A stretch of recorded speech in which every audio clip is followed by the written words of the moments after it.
Hello Swatantra viewers. Welcome to English News Bulletin.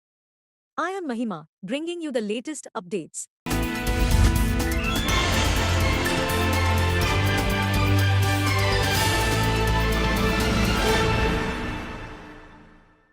Vested interests trying to influence judiciary, lawyers to CJI.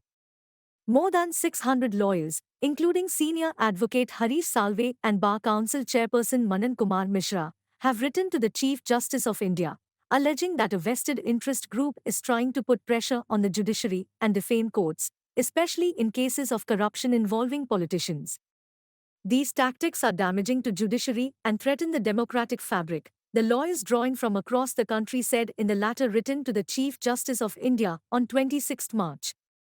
CJI Chandrachud's leadership is crucial in these tough times, and the apex court should stand strong, they said, adding it is not the time to maintain dignified silence.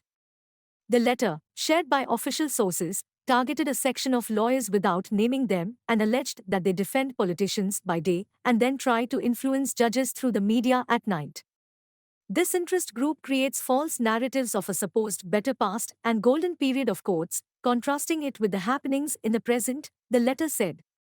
It claimed that their comments are aimed at influencing courts and embarrassing them for political gains. Though the lawyers behind the letter have mentioned no specific cases, the development comes at a time when courts are dealing with several high-profile criminal cases of corruption involving opposition leaders. Targeting the critics, the signatories to the letter accused them of suggesting that courts in the past were easier to influence. This shakes the public's trust in courts, they said. Their antics are vitiating the atmosphere of trust and harmony, which characterizes the functioning of the judiciary, they said in their letter to CJI Chandrachud. The critics have also concocted an entire theory of bench fixing which is not just disrespectful and contemptuous but an attack on the honor and dignity of courts, the letter said.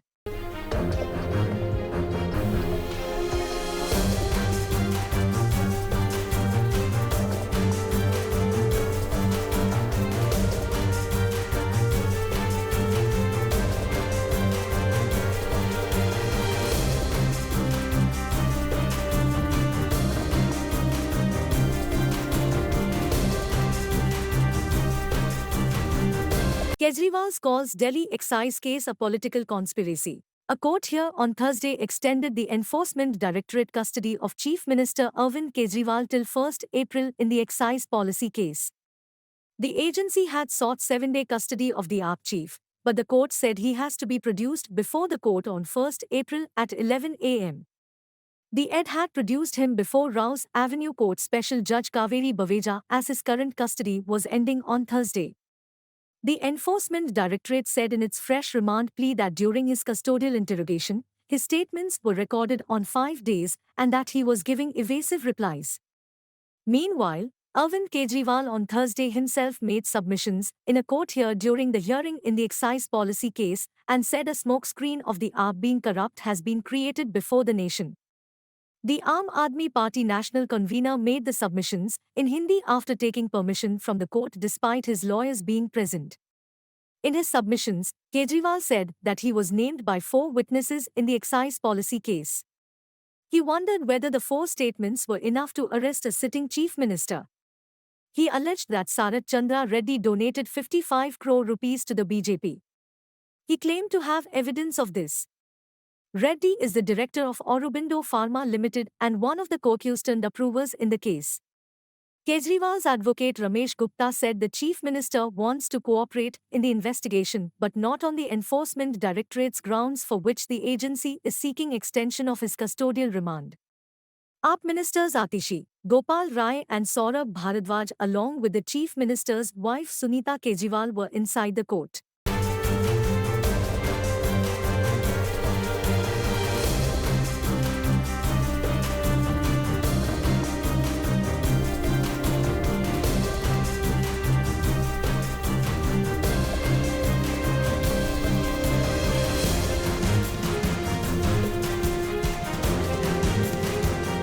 Rahul Gandhi to attend rally in Telangana on 6 April.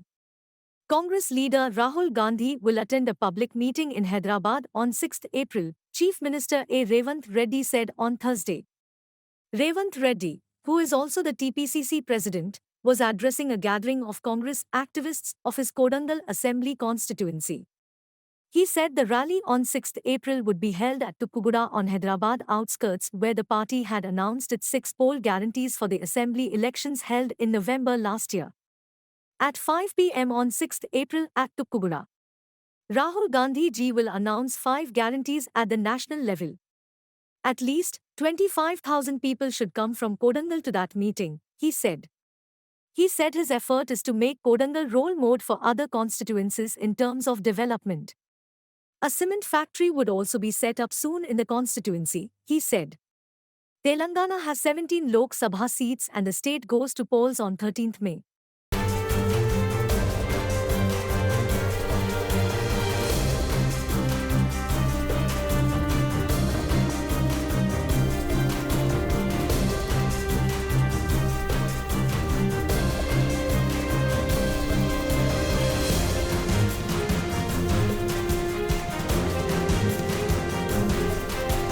Two more arrested in phone tapping case. In the latest development in the phone tapping case, 2 more policemen were arrested in Hyderabad on Thursday. The arrested were identified as Hyderabad Task Force former Deputy Commissioner of Police Radha Kishan and Hyderabad Task Force Inspector of Police Gattu Mullani. They were whisked away to Banjara Hills Police Station in Hyderabad for interrogation. It may be recalled that a political slugfest broke out over the phone tapping allegations, with both the Congress and BJP claiming that their leaders' phones were tapped by the previous Telangana government led by the Bharat Rashtra Samiti, which in turn demanded a thorough probe into the matter. The Congress government initiated a probe into the alleged phone tapping scam. Union Minister and Telangana BJP Chief G. Kishan Reddy demanded a judicial inquiry into the phone tapping allegations, saying not only the phones of politicians but also some businessmen and officials were tapped. He also alleged that phones were tapped by some police officers who acted like a mafia and urged the state government to comprehensively look into the matter. The row over phone tapping allegations intensified after the arrest of 2 additional superintendents of police recently.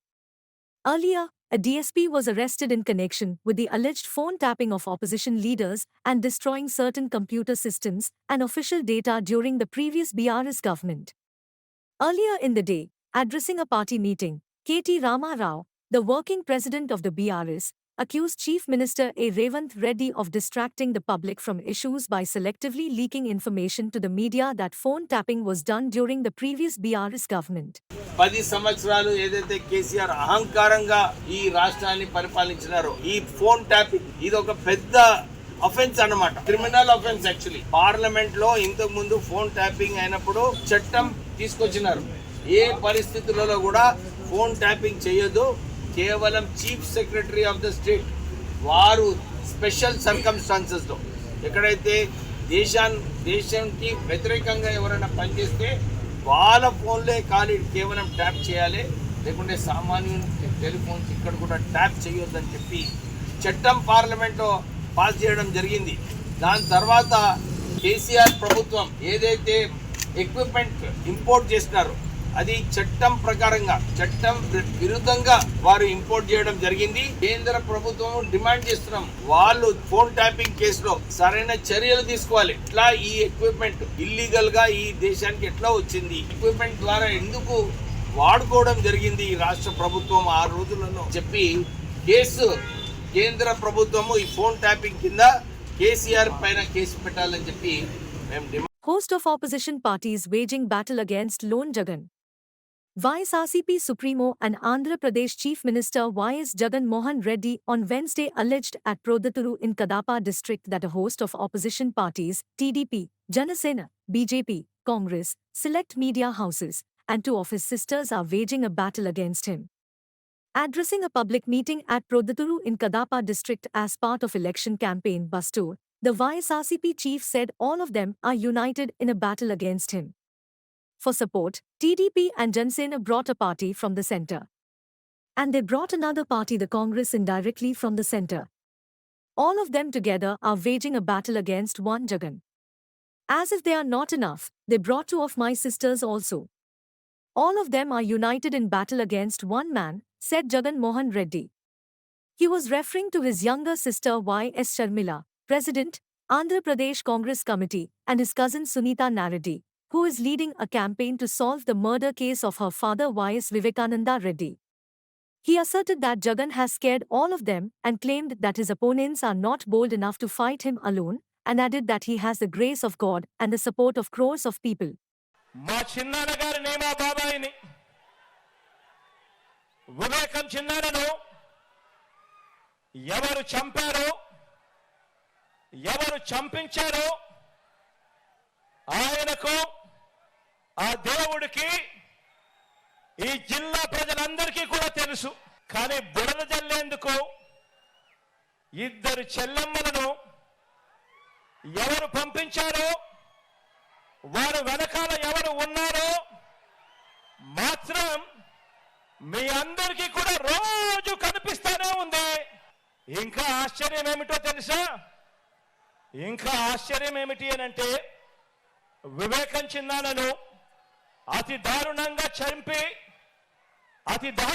చంపి అవును నేనే చంపాను అని అతి హేయంగా బహిరంగంగా చెప్పుకుంటూ తిరుగుతా ఉన్న హంతకుడు ఆ హంతకుడికి మద్దతిస్తా ఉన్నది ఎవరో కూడా మీరంతా కూడా రోజు చూస్తా ఉన్నారు.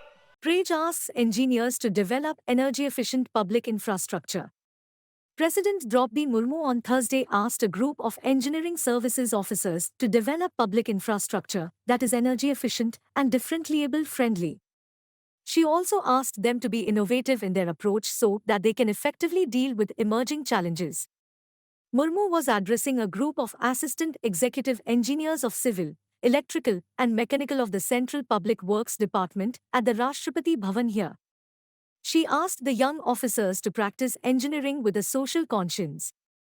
Buildings, roads, and other infrastructure that they create should be sustainable, energy efficient, and environment friendly, the president said. Murmu said that the green construction is the need of the hour. Murmu also suggested an inquiry into reasons for extremely few women joining the service. In the context of the national approach of women-led development and looking at the rising number of women in almost all fields, the composition of the group is a surprise, the president said. She urged the officers to not work in silos but adopt a collaborative, forward-looking and technology-driven approach. New and emerging technologies such as artificial intelligence, machine learning, robots, drones, etc. are disrupting traditional thinking, the president said.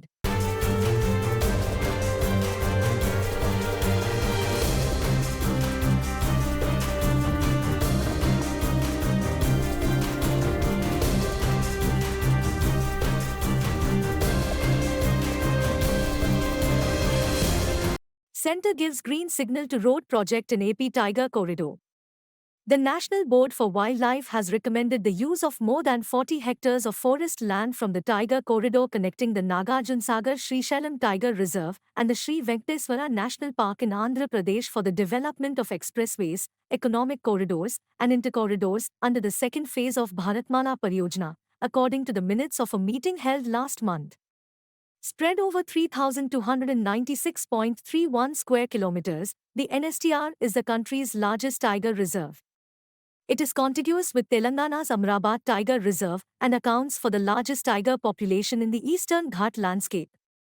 According to the minutes of the meeting, the length of the road passing through the Tiger Corridor under the project is about 5 kilometers.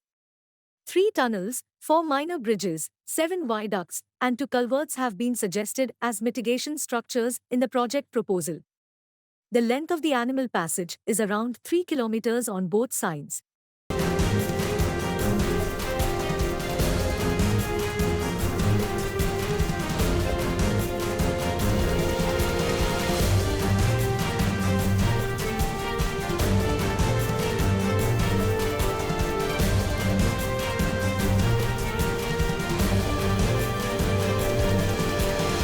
Three special observers appointed to oversee assembly, LS polls in AP.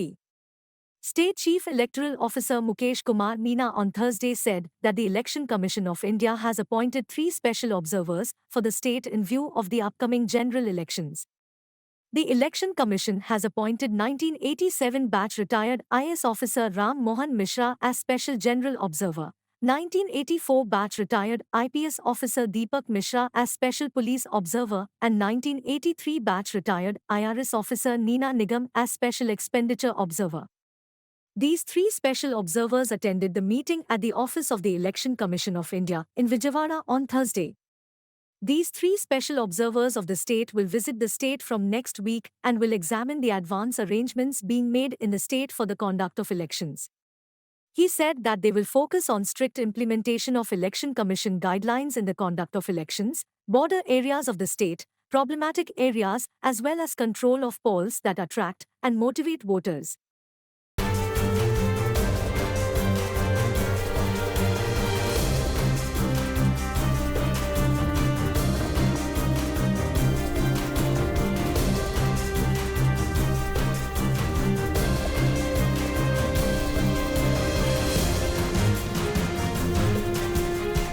Ambani Reliance picks 26% stake in Adani Power Project. In the first collaboration between rival billionaires, Mukesh Ambani's Reliance Industries has picked up a 26% stake in a Madhya Pradesh power project of Gautam Adani and signed a pact to use the plant's 500 megawatts of electricity for captive use.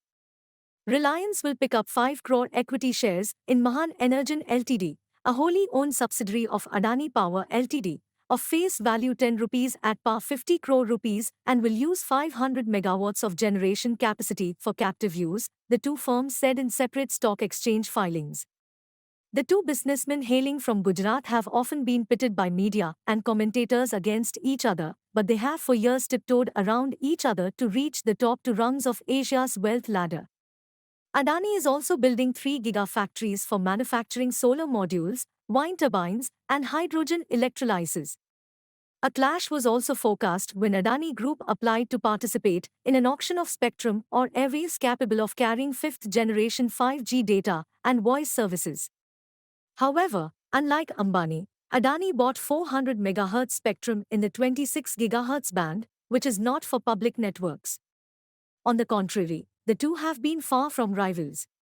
In 2022, a firm with erstwhile links to Ambani sold its stake in news broadcaster NDTV to Adani, paving the way for the takeover.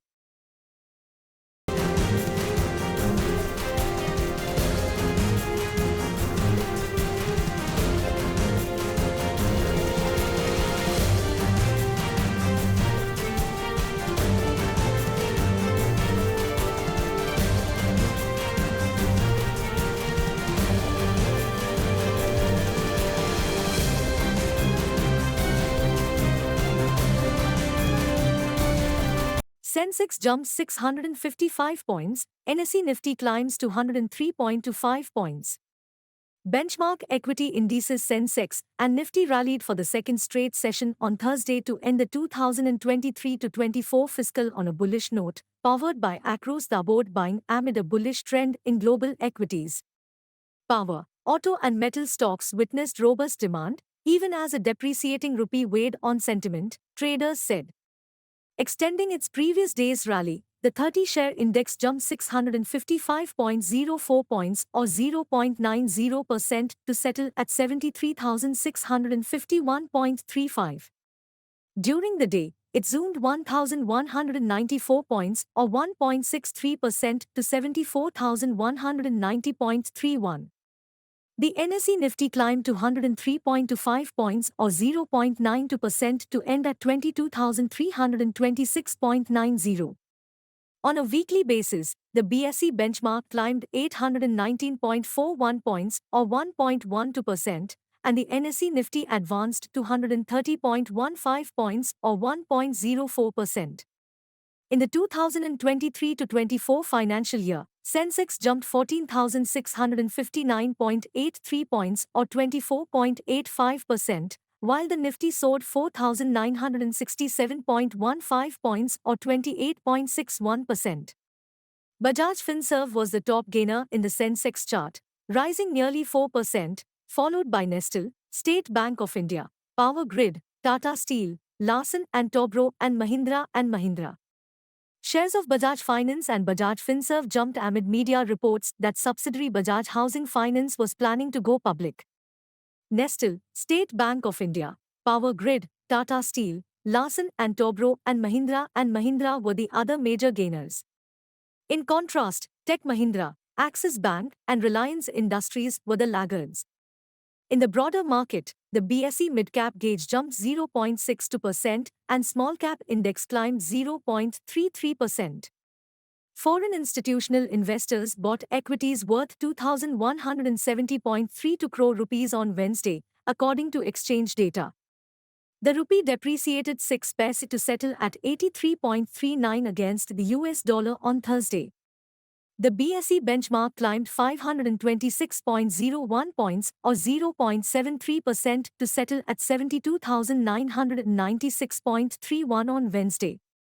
The NSE Nifty went up by 118.95 points or 0.54% to 22,123.65.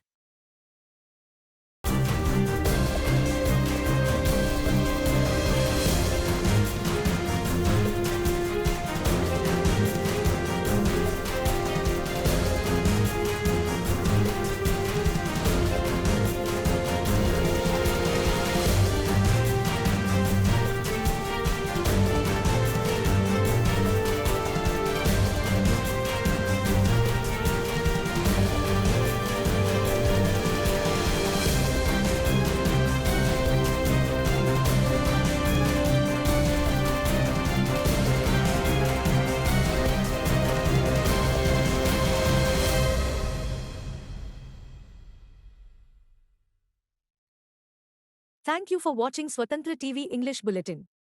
For a complete and comprehensive English news bulletin, please do watch Swatantra TV. This is Mahima, signing off for the day. Keep watching Swatantra TV.